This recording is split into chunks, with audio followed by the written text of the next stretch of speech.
Hello and welcome to Kanen Coffee Espresso Machines. Today we're testing this Jura Z6 espresso machine, but first a joke. How do you catch a rare rabbit? You sneak up on it.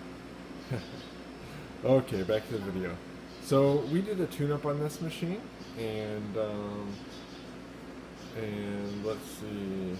We also thought we were going to need to replace the pump, but after I did the tune-up, I decided it seemed to be working great, so didn't really see the reason to replace the pump.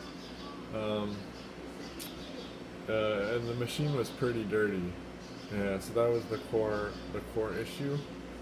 So let's go ahead and test the shot.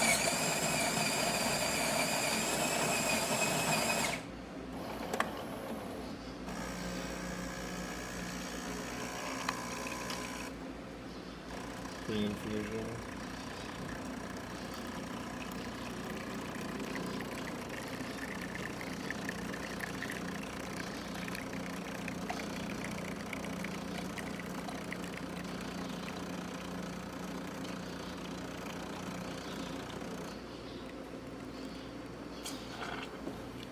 There you have it, nice shot of espresso. So thank you for testing with Kanen Coffee. Please like our videos below. If you'd like to see more videos like this, subscribe to our channel. Thank you.